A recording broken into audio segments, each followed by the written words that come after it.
Raiders Nation, we have to talk about what we just witnessed on the field because it was nothing short of astonishing and not in a good way. Watching the Raiders struggle like that against last year's Super Bowl champions was painful, but it also highlighted some deeper issues that have been brewing for quite some time. The team has been following expectations, or at least they claim to be, and by some standards, you might argue they're working hard. Yet, when the scoreboard shows a 31-0 defeat, you have to question what working hard really means. Are we looking at a team that's putting in effort but failing to execute? Or are we looking at a coaching staff that simply isn't getting it done? Honestly, it feels like it might be a combination of both. The past glories, the games they've won before, the strategies that used to succeed, none of that matters if the present is defined by repeated failures week after week. You cannot rely on nostalgia or past successes to carry a team through 15 weeks of a grueling season. Football evolves, opponents adjust, and if your playbook hasn't changed, eventually the results speak for themselves. One of the biggest issues this season has been accountability, or rather the lack of it. We've seen finger-pointing from the top down, a blame game that seems endless. Coaches come and go, coordinators are replaced, yet the problems persist. The offensive line struggles, the running game stagnates, and the quarterback situation remains unsettled. We brought in Geno Smith expecting stability and leadership, yet even he has made it clear that his future in Las Vegas is uncertain. When your most high-profile player is mentally checked out, that alone can ripple across every facet of the team. It's hard to inspire confidence when the guy leading the offense is already looking for an exit, and yet he continues to shoulder the weight of an entire unit that has consistently underperformed. The combination of coaching decisions, questionable personnel moves, and execution failures on the field has created a perfect storm that has defined this team's season so far. Looking at the numbers from this past week is absolutely staggering. The Raiders recorded only 75 total yards against the Eagles, marking just the second time in franchise history that the team has been held to 75 yards or fewer in a game. To put that in perspective, the first occurrence was back in 1961, long before the AFL and NFL merged, which shows just how rare and historically bad this performance really is. The team has struggled offensively in ways we haven't seen in decades.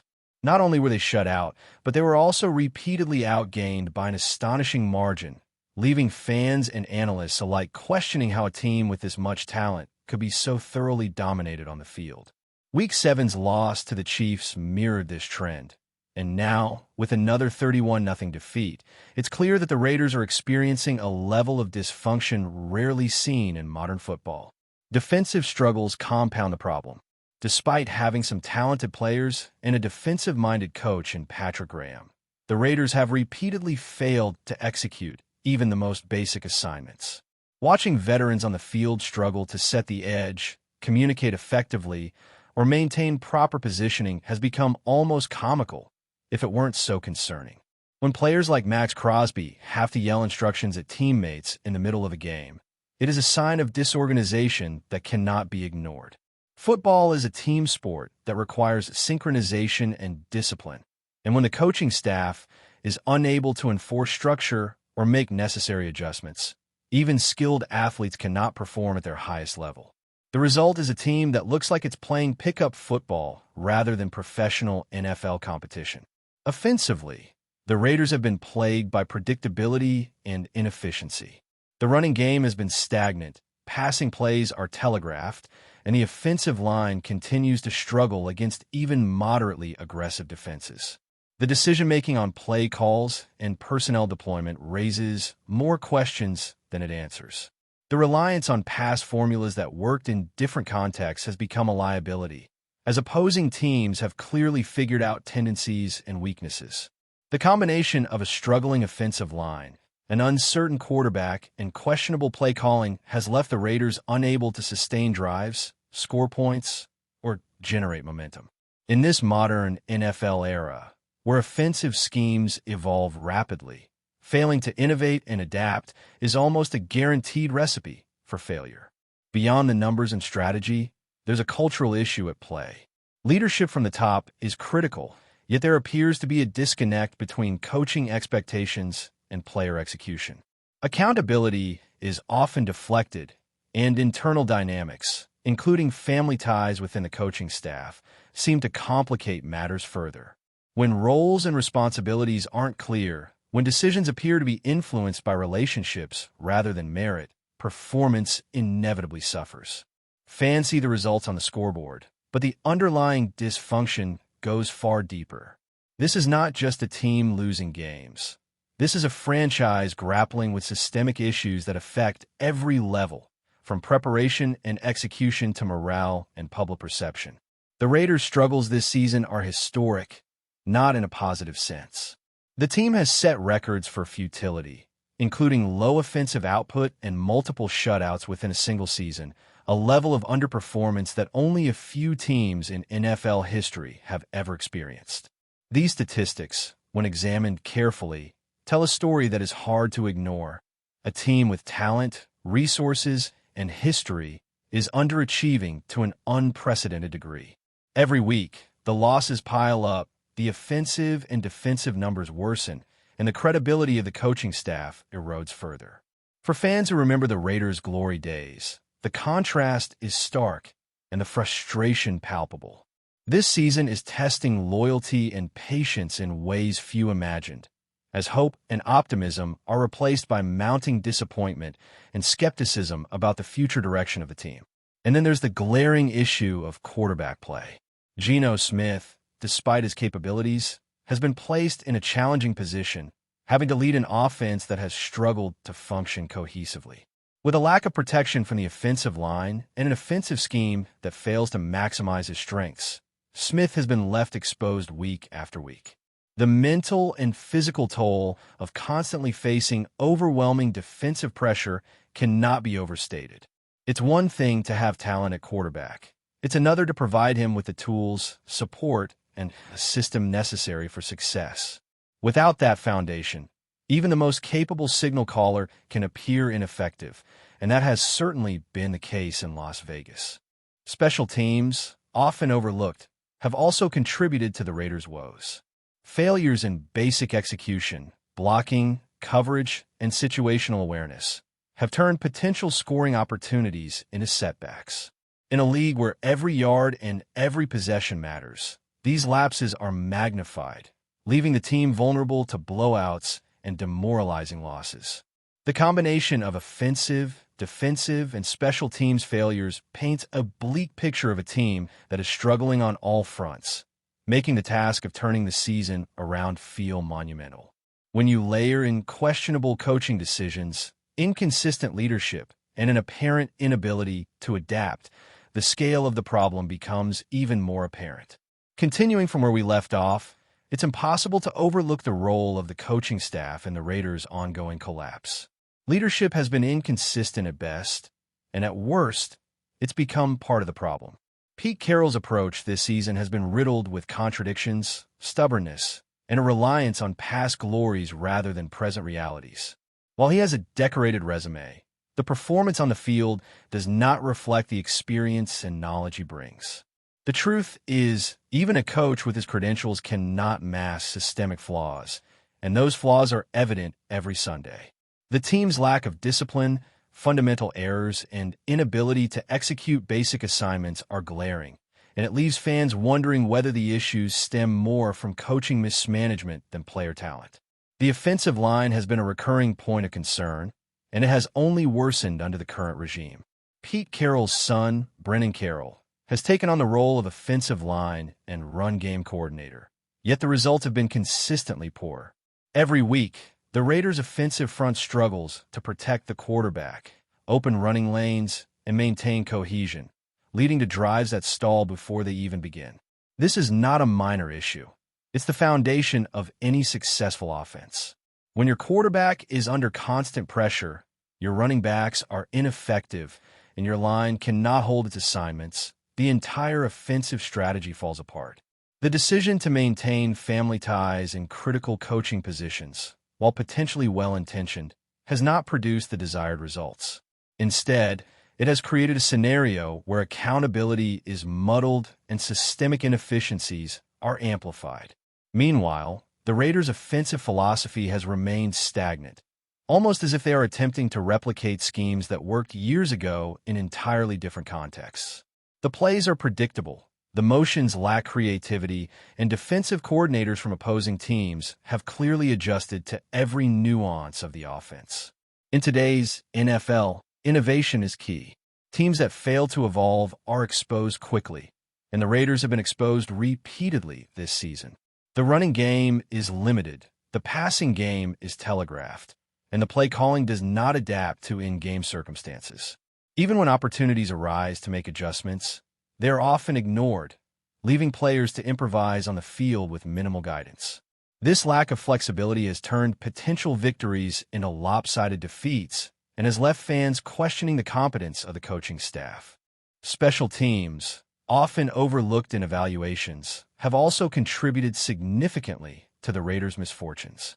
Failures in fundamentals, blocking kicks, maintaining lane discipline, and covering punts have allowed opponents to gain advantageous positions and capitalize on errors. In professional football, special teams are the third critical phase of the game, and when executed poorly, they can dictate the flow of contests. The Raiders' repeated breakdowns in this area compound the offensive and defensive struggles, creating a cycle of self-perpetuating failure. It's difficult to watch talented athletes on the field struggle with simple assignments, and yet week after week, the pattern continues, raising concerns about preparation, coaching, and overall team discipline. Defensively, the Raiders have shown flashes of individual talent, but team cohesion has been almost non-existent. Players frequently appear out of position, miss assignments, and fail to communicate effectively. The lack of a structured defensive scheme has allowed opposing offenses to exploit gaps with alarming consistency. Even when elite athletes are on the field, without guidance, strategy, and alignment, their skills are muted. Watching the Raiders' defense this season has been frustrating because the potential is there, but execution has been absent. MAXX Crosby yelling at teammates mid-play is a perfect illustration of this dysfunction. It's a situation where leadership on the field has been forced to compensate for leadership off the field, and the results are uneven at best.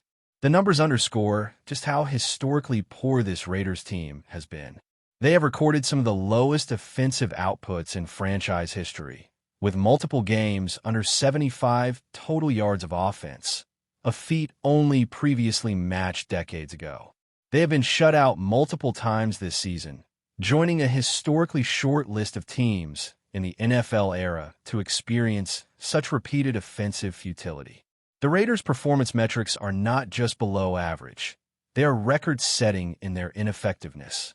These statistics are not mere talking points. They are evidence of systemic dysfunction, highlighting that the team's issues are not isolated to a single week or matchup, but rather a pattern that spans the entirety of the season. It is a season defined by underachievement and frustration, leaving fans and analysts alike searching for explanations. Quarterback play remains a central concern, and Geno Smith's situation is a symptom of larger organizational problems. He has the talent to lead an NFL team, but is hampered by poor protection, a stagnant offensive scheme, and a lack of cohesive support from both coaching staff and teammates.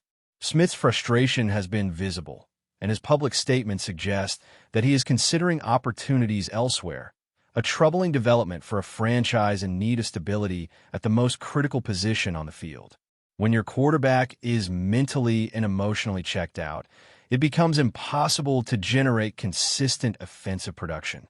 It's not a reflection of his ability, but rather a reflection of the environment he has been placed in, an environment where support, planning, and accountability have all been insufficient.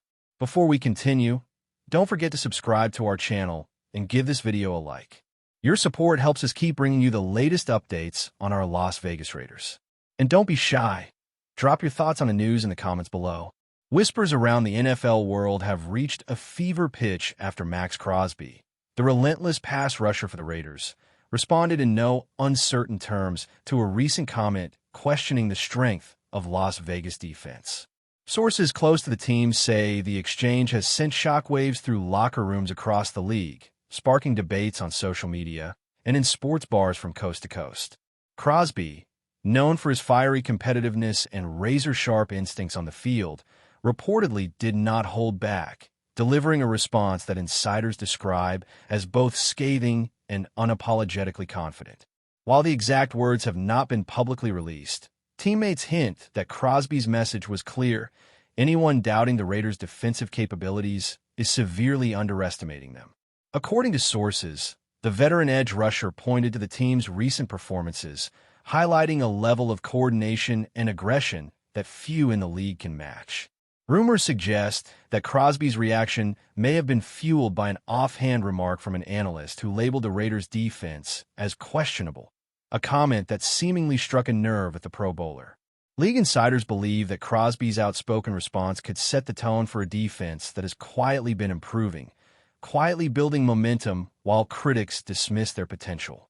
There's chatter that this might be exactly the spark the Raiders needed, with some speculating that Crosby's fiery stance will inspire the squad to an even more dominant presence on the field. Fans and commentators are now keeping a close eye on Las Vegas, wondering if Crosby's public stance will translate into an even more formidable defensive unit. Some insiders hint that rival teams are taking note, quietly adjusting their offensive strategies in response to the mounting intensity emanating from the Raiders' sideline. The buzz is palpable. Crosby has once again reminded the NFL that underestimating Las Vegas comes at your own peril. Whether this will be a defining moment or just another episode in the ongoing saga of NFL trash talk remains to be seen, but one thing is certain. The Raiders' defense, under Crosby's leadership, is commanding attention like never before. That's it for this update. If you enjoyed the video and want to stay updated with exclusive news about our Las Vegas Raiders, be sure to subscribe to our channel and hit that like button. We can't wait to hear your thoughts in the comments. See you in the next video.